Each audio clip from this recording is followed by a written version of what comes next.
Estamos de volta com Você Bonita. Agora o assunto é muito interessante. Você tem curiosidade sobre o cérebro? Quem é que não tem? Só que tem pessoas que são mais inteligentes e a gente não entende por quê. Será que é uma questão genética ou é uma questão de evolução da raça humana mesmo? Vamos aprender aqui com a gente cada detalhe. Quem vai esclarecer tudo é o Dr. Leandro Teles, neurologista. Seja bem-vindo novamente ao Você Bonita. É um prazer, sempre um prazer. E um assunto ótimo, que a gente se interessa demais. E o cérebro tem a ver o tamanho com a inteligência ou não tem nada a ver? Essa é a primeira pergunta interessante, uma curiosidade. Não tem muito a ver. Não tem nada a ver. Não é que não tem nada a ver, mas não é totalmente tamanho. O que importa, na verdade, é a qualidade das conexões, né? Então, por exemplo, a gente tem animais, por exemplo, com cérebros maiores que o do ser humano, o elefante, a baleia, por exemplo, e tem uma inteligência menor. A gente usa muito uma coisa que é a relação tamanho do cérebro, tamanho do corpo. Então, o ser humano tem uma relação alta. O cérebro do ser humano pesa 2% do peso do corpo, né? Então é tido como um cérebro grande perante o tamanho do corpo. Isso, é grande. Agora, por exemplo, o cachorro ele é mais inteligente que um camelo e o cérebro do camelo é maior. A abelha tem um cerebrinho michuruca e é um animal relativamente inteligente. É um inseto relativamente inteligente, a abelha. Então são as funções que precisam estar em harmonia, isso? Importa muito a qualidade das conexões mais do que o tamanho em si, isoladamente. Entendi. E como que funciona? Nós temos 2 hemisférios, não é isso, no cérebro? A gente trouxe aqui até um modelinho do nosso cérebro. Ali, ó. Bonitinho. Esse é o modelo em tamanho original, né? Então o cérebro ele realmente tem dois hemisférios, 2 lados, que estão sempre se comunicando. Então eu tenho o lado direito e o lado esquerdo do cérebro. Agora, as funções não são idênticas, não. Não são? O lado, por exemplo, a parte motora, o lado direito comanda o lado esquerdo do corpo. O lado esquerdo comanda o lado direito. Ao contrário. Se a pessoa tiver um AVC do lado, uma lesão, um problema do lado esquerdo, ela vai ter uma dificuldade do lado direito do corpo na questão da movimentação. Nossa, que interessante. Da parte intelectual, Maris, também é diferente. Por exemplo, a linguagem fica mais à esquerda. O raciocínio matemático, lógico, sequencial, mais à esquerda. O hemisfério direito é mais ligado com a criatividade, pensamentos mais intuitivos, questões mais visoespaciais. Então os 2 hemisférios eles não são idênticos, mas eles são complementares e eles se conversam o tempo todo. Entendi. E o cérebro é como se for, é igual ao nosso corpo em questão de musculatura. Quanto mais treina, melhor a gente tem um resultado, melhor a gente tem um resultado bom de raciocínio, de absorção das informações. Como que é ou não? Isso não existe? Não, o que você falou é perfeito. Então o músculo e o cérebro eles são muito parecidos nesse ponto. Quanto mais e melhor você utiliza, mais eficiente ele fica. Então você consegue desenvolver um raciocínio mais rápido, mais confiável, com uma taxa menor de erros. Então a gente sempre pede para a pessoa buscar alta escolaridade, trabalhar com a mente, fugir da rotina. Isso protege até contra doenças cerebrais, como doença de Alzheimer, por exemplo. Então uma série de estudos mostram que aquelas pessoas que usaram mais o cérebro chegam na terceira idade mais protegidos. Então é um cérebro, quanto mais e melhor você usa, mais adequado ele fica. Esses exercícios que a gente encontra, tanto em revistinhas ou em livros mais específicos, mentalize o lado esquerdo, o lado direito, com a letra A, B, isso funciona ou isso ajuda sim. Ajuda. Então é importante no nosso dia a dia usar o cérebro, sempre buscar criatividade, coisas novas, mas de maneira artificial também vale exercícios na internet, palavras cruzadas, passatempos intelectuais, jogos de tabuleiro, xadrez, dama, cartas, dominó. Tudo isso ajuda você a trabalhar o cérebro como um todo e torná-lo mais eficiente, sem dúvida. Não tem pessoa burra, não existe. Não. Isso é uma questão só de mudar os hábitos para estimular mais a cabeça. Eu vejo muita gente reclamando, eu sou muito desatento, minha memória não é boa, e quase sempre há uma questão comportamental que atrapalha isso. O sono, um comportamento inadequado, fazer tudo ao mesmo tempo. Então as pessoas que realmente se doam para ter uma atividade cerebral melhor, elas melhoram. E acabam tendo os benefícios a curto prazo mesmo. Curto prazo você fala, vamos supor, uma pessoa que não tem o hábito de ler um jornal, enfim, ou de criar algum tipo de estímulo até com esses exercícios que eu falei para você de revistinha, e aí do nada ela começa a fazer. Depois de quanto tempo fazendo essa prática ela consegue ver uma melhora aí do raciocínio? Em torno de 3 meses, 6 meses, a pessoa já vai estar colhendo os frutos no trabalho. Mas é rápido, uma menor taxa de erros, maior concentração, maior habilidade de memorização, isso você aprende. Por exemplo, se colocar um piano na minha frente agora, eu não consigo tocar. A pessoa que é treinada para isso, ela vira um pianista. Vai com então, o nosso cérebro, ele depende muito do estímulo externo. Então, o estímulo externo, ele torna o cérebro mais apto. A pessoa que faz o mesmo trabalho durante anos e anos e anos, ela faz com mais facilidade, uma menor taxa de erros. Então, é possível estimular. No piloto automático, que já está tudo acertado ali, já aprendeu? Exatamente. Você automatiza parte do processo e o cérebro ganha um tempinho para criar, para fazer algo mais sofisticado naquele momento. Então você consegue melhorar a atenção, memória, criatividade. Dá para ficar mais criativo? Dá para ficar mais criativo sim. Olha, é só investir tempo e força de vontade que você consegue. Maravilha. Agora, em relação aos homens e as mulheres, que a gente fala, tem uma diferença, e eu estava vendo que existe uma diferença. Os homens... felizmente, que bom, não vou falar infelizmente, tem o cérebro um pouquinho maior do que o nosso, do que o das mulheres. Por que isso acontece? Isso é verdade, isso é uma questão genética e evolutiva. O homem, no caso da raça humana, ele tem o cérebro mais pesado e maior. Tá. Mas lembra como a gente começou nessa entrevista, o tamanho não é o que representa. Então a inteligência do homem não é superior à da mulher, só é diferente. No caso do homem, ele é melhor em algumas coisas. O homem ele é melhor na raciocínio lógico, matemático, ele é mais pragmático. Cuidado. Agora, a mulher ela é melhor na criatividade, na linguagem, capacidade emocional da mulher é superior. Então a mulher ela é mais comunicativa, ela é mais criativa. A mulher tem mais células emocionais? Então, isso? não é uma questão de número de células, é uma questão de redes. De redes. Então, no caso do cérebro do homem, você tem mais células. Agora, ter mais células não significa ter mais inteligência. Então, depende de como aquelas células são usadas. Então, dá para dizer que os homens desperdiçam mais células e as mulheres tiram proveito adequado daquela quantidade menor de Mas células. faz muito sentido. A mulher é completamente emoção e o homem é mais lógico. Um pouquinho mais racional. Trabalha com raciocínio lógico. A gente fala isso de maneira populacional, mas é óbvio que tem mulheres que são ótimas em matemática, então tem algumas mudanças que são individuais. Mas de modo populacional as diferenças são marcantes. Isso é genético, é anatômico, agora também é hormonal.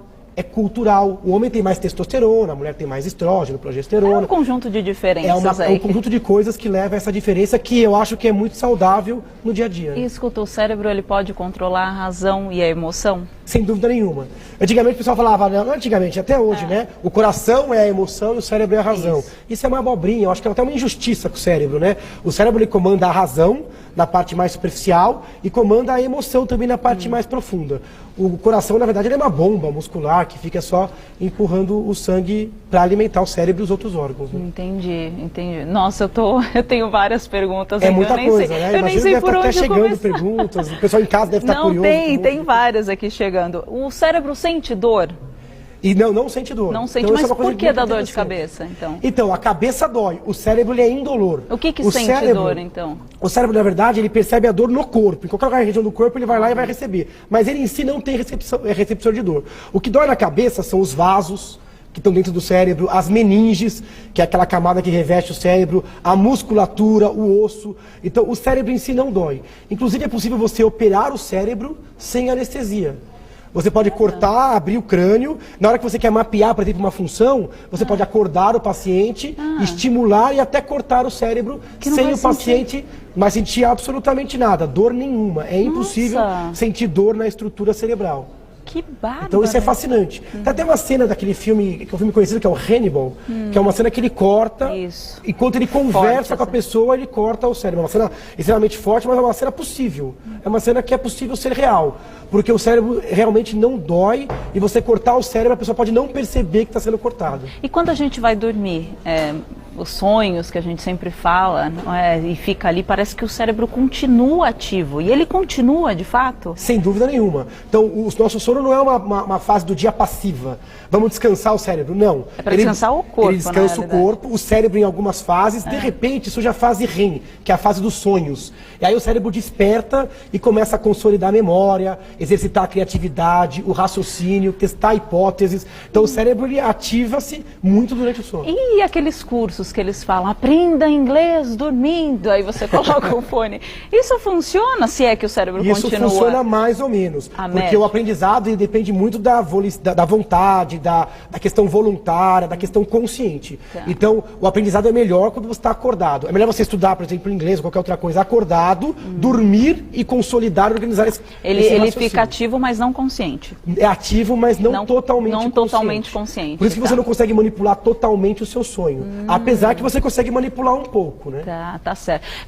Daqui a pouquinho eu volto. Eu tenho muitas perguntas de internautas mandando perguntas pessoais, perguntas de todo mundo também. Você vai gostar das perguntas, são boas. Para esclarecer pra gente, sou super curiosa. Vou voltar aqui com um bate-papo sobre curiosidades do cérebro, que é muito interessante. Inclusive tem uma telespectadora, Lucimara Menezes, um beijo, obrigada pela sua participação. Tá perguntando assim, adoro o programa. Ai, que bom que você gosta. Gostaria de saber se o esquecimento dela é normal. Ela está esquecendo praticamente de tudo que acontece.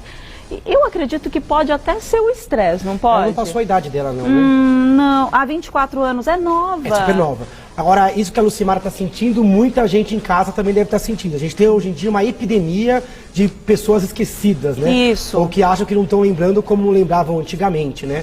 Então, nesta idade, de modo geral, a dificuldade é comportamental. Fazer coisas ao mesmo tempo, grau de estresse, ter que chegar o sono, tem que checar também outros órgãos, por exemplo, a tireoide.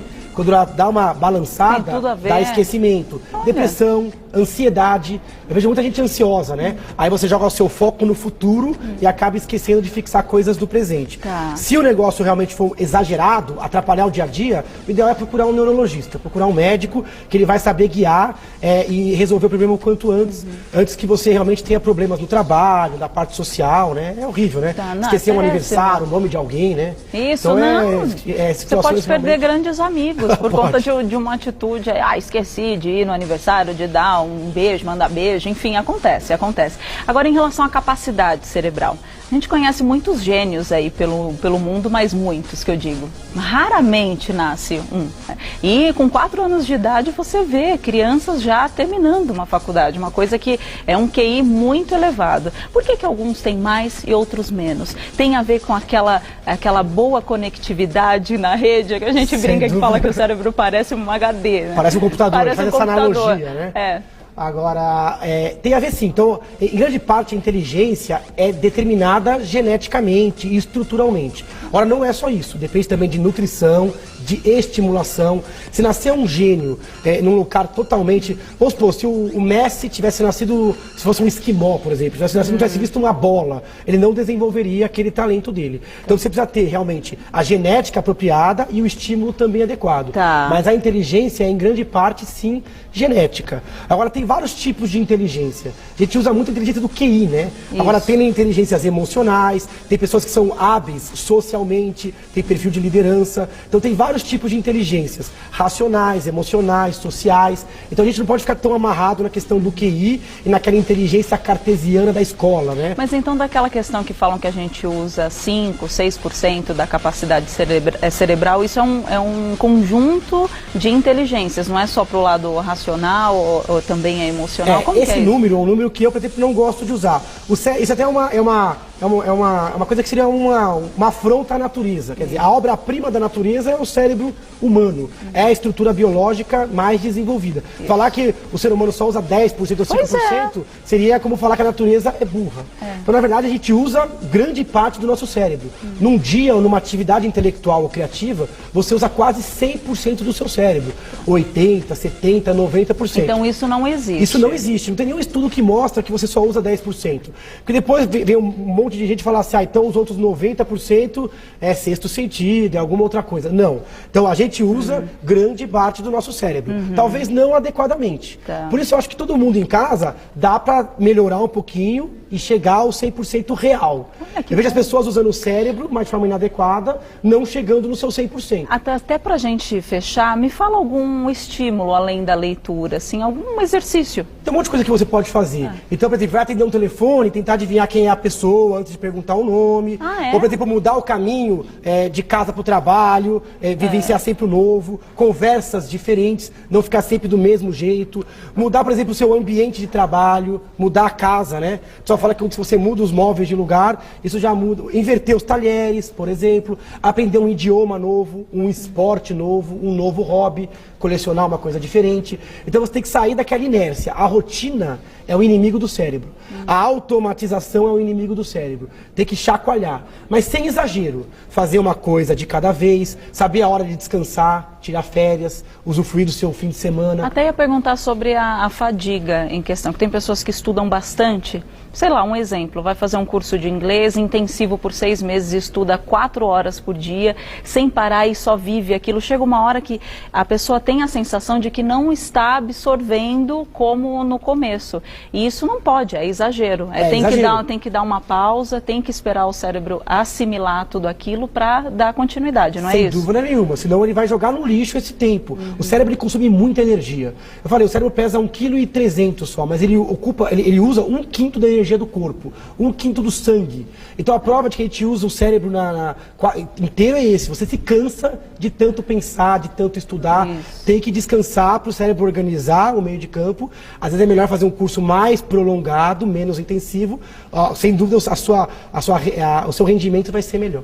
E em relação à nossa evolução, que todo mundo fala, mas essas crianças que estão nascendo hoje, que estão vindo mais inteligentes, isso é natural da raça humana? A tendência é vir mais rápido, mais inteligente, entendendo de tudo muito rápido. As crianças falam mais rápido hoje, aprendem a falar mais rápido. Então, se Darwin está certo, a gente imagina que ele esteja certo na evolução, a tendência é sempre você criar indivíduos mais adaptados. Então, o que a gente chama de inteligências é uma adaptação. Então, a cada geração a gente vai ter uma adaptação melhor. Por isso a gente tem crianças hoje em dia mais adaptadas à velocidade de informação agora. São mais inteligentes ou não, às vezes em uma ou 2 gerações é difícil de perceber. Mas certamente a tendência da natureza é sempre evoluir para indivíduos mais adaptados. Minha impressão é que as crianças nascem mais adaptadas à nossa velocidade, à nossa tecnologia atual. Mas a humanidade se adapta rápido. Se for voltar lá atrás e ver como era, a gente não tinha internet, não tinha nem TV, não tinha absolutamente nada e vivíamos bem. Vivíamos bem e construímos tantos e tantas coisas sem ter telefone, sem ter tecnologia nenhuma. Isso. Adorei, doutor Leandro. Nossa, super curioso. Então vamos estimular aí todo mundo. O cérebro, fazendo exercícios, fazendo bastante leitura e mudando os hábitos, saindo da zona de conforto. Que eu acho que zona de conforto, no sentido geral, não faz bem para ninguém. Não faz bem para nada. Para nada. Doutor Leandro, muito obrigado. Vou passar seu site, que é www.leandroteles.com.br. www.leandroteles.com.br. Obrigada de verdade, foi muito bom. Foi muito bom. Dá um beijo. Até a próxima. Até a próxima. Tchau, tchau. Nossa, mandou muito bem. Interessante, né? Muito interessante.